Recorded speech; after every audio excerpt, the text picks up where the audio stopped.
Hello and welcome to the next section, Data Visualization, where we will introduce some of the many other visualization libraries that cover more domain-specific use cases or that offer specific interactivity features in the Jupyter Notebook. So let's get started with the first video, using Matplotlib Styles.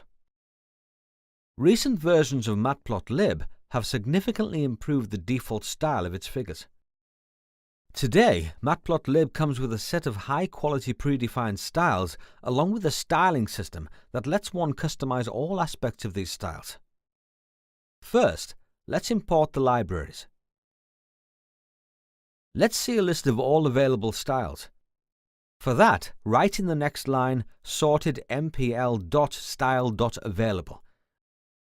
And here's the list of all the available styles.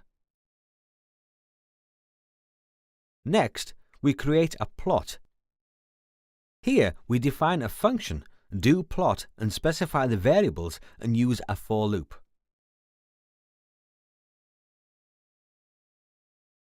Now, we can set a style with mpl.style.use. We set it as 538. So all subsequent plots will use this style. Here, we also need to call the doPlot function. And here's the output. Looks good.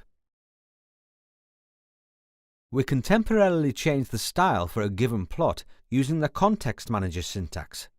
For instance, let's execute this code. Now we will customize the ggplot style by creating a new custom style to be applied in addition to ggplot.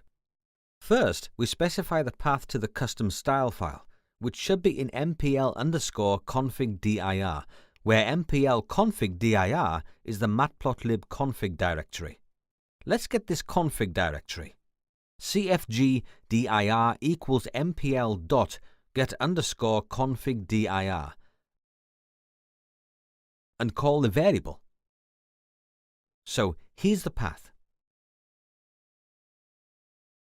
After this, we get the path to the file using the pathlib module. For this purpose, add these lines of code.